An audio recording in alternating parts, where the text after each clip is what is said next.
talkSPORT understands that West Ham have decided to part company with manager Julen Lopetegui. Graham Potter is the front runner to take over. What does Darren Bent make of the potential move for Potter? I remember him getting linked with the Ajax job, and the way that his teams play football, that to me just screamed off somebody that was perfect for that role. Ajax, big club, should probably win that league. I don't know if you want to leave the Premier League. You say that, but the football that they play, things like that, it just felt like that was the match made in heaven, but it didn't happen. I think he could be better than West Ham. I mean, currently West Ham in the league table, like he could do better than a side that's 14th. Let me ask you then. They are a big club. Graham Potter do better than West Ham. That's a pretty incendiary quote, isn't it, from Darren Bent? I'm sure we're going to get West Ham fans on saying, we are a big club. To me, for Graham Potter, Coisty, it is the right sort of size of club to rebuild his reputation, which was damaged by his time at Chelsea. Of course it was, absolutely, and I think you're spot on your assessment there. Where I would agree with Andy rather than Dan, Ajax, of course, the history of Ajax, I get all that, but incomparable leagues, totally incomparable. Yes. Ajax, a big club, absolutely, but you don't want to. You want to be working in the best league in the planet, and that's the top flight in England. There's no doubt about that, in my opinion. So I actually think it's a good fit because we've all heard that that the West Ham's supporters, they weren't happy with the type of football that they were watching under Davy Moyes. Well, Potter supposedly plays his brand of football, which in theory you would think the West Ham fans would like. So we'll see. We'll talk more about this during the course of the morning. Of course we will. West Ham have gone to Manchester City and they had 17 attempts on City's goal.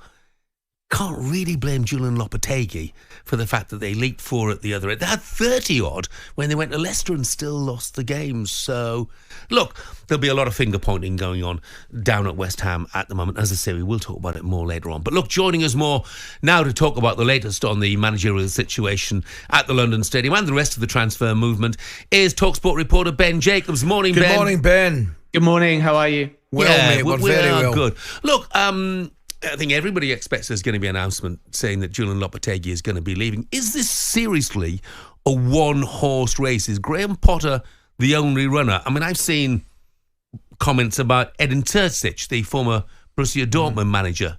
So are we sure that if Lopetegui goes, it will be Potter? As long as he says yes at the moment. So Graham Potter has been offered a short-term role. That doesn't mean he carries the interim title, but it is to say that he would have a contract until the end of the season initially if he accepts. And at the moment, West Ham are waiting for his answer. And then you would think there's that chance to prove yourself and get a longer-term deal, which does create a period of instability. But Potter backs himself should he choose to proceed. He's obviously had many options, including Leicester City, and not chosen to come back into the game since leaving Chelsea. Some said he was in the frame for England, but it turns out that they didn't really interview many English managers and Thomas Tuchel got that job. But at the moment, yes, we can call him the leading candidate, perhaps even the only candidate. And some of the other names that you mentioned, they either didn't want to take the job now, or with Max Allegri, who was approached, there were concerns about how quickly he could acclimatise to English football. And I think the reason why we've seen in the past when Lopetegui has been perhaps less under threat, so many different candidates that have been mentioned, is because you have David Sullivan, you have Tim Xherdan, you have Karen Brady, and they've all got different ideas. And Lopetegui has perhaps stayed in a job longer because West Ham have had no unity at board level. Doesn't look as though it's been handled particularly well, Ben, really, when we're reading about it. And the point I'm trying to make, I wonder what Lopetegui thinks this morning when he picks up the back page of the paper. Yeah, I think it's played out in public. The talks that Graham Potter's had were seemingly photographed, and that's made all of the papers. And as a consequence, like you say, it's very public. I think Lopetegui has realised for quite some time that he's under threat.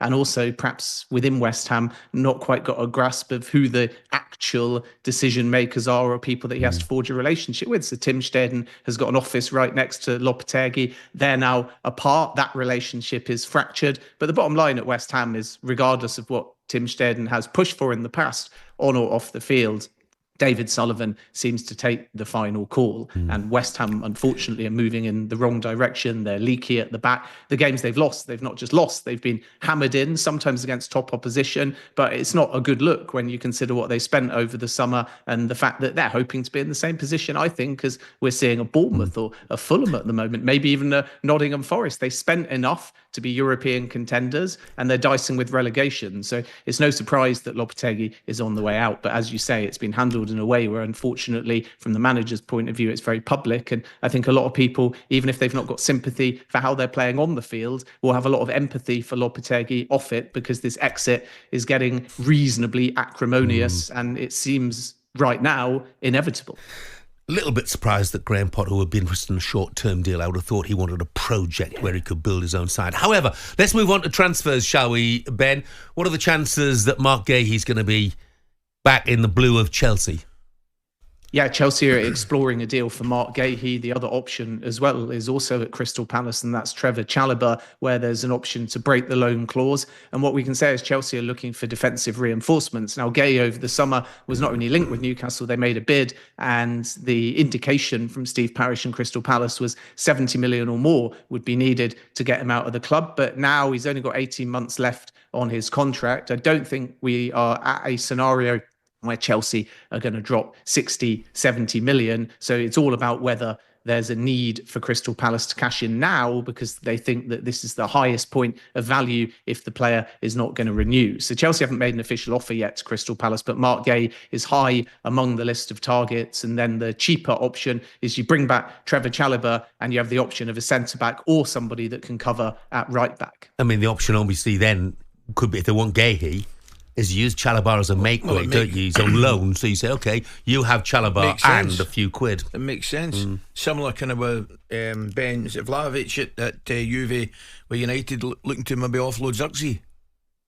Yeah, I mean, that's a fascinating situation. It would be an embarrassment in many ways if Xherdan leaves this early into his Manchester United tenure. And despite a lot of noise, I'm still told that Joshua Xherdan is committed to Manchester United and wants to prove his critics wrong. But the question is, are Manchester United still committed to Xherdan? And can they find a way of wrangling a deal which is mutually beneficial? And if Man United are going to spend big in this window, they might have to do one of those swap deals or mirror deals where you can effectively change the dynamic because both clubs are getting something out of it. Manchester United do hold some interest in Dusan Vlahovic, but I think the reality at the moment is they're more exploring Randall Kolo Muani, and they're up against Spurs and Juventus. Manchester United are not necessarily the most confident about Kolo Muani because at the moment PSG are not prepared to give a loan with an option, and the permanence behind that deal, whether it's loan with obligation or a straight transfer, requires a fee of something in the region of 50, 55 million, which is out of Manchester United's budget, unless say Casemiro, who's been linked with Saudi Arabia, Al Nassr in particular,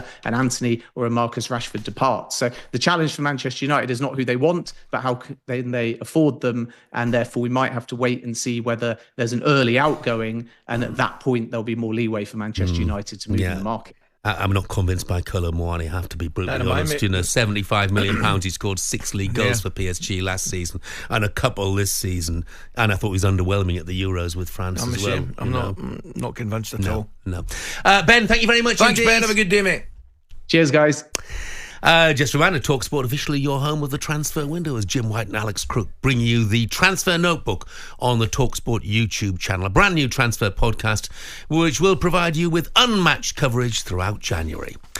talkSPORT Breakfast, waking you up Monday to Friday morning from 6 a.m.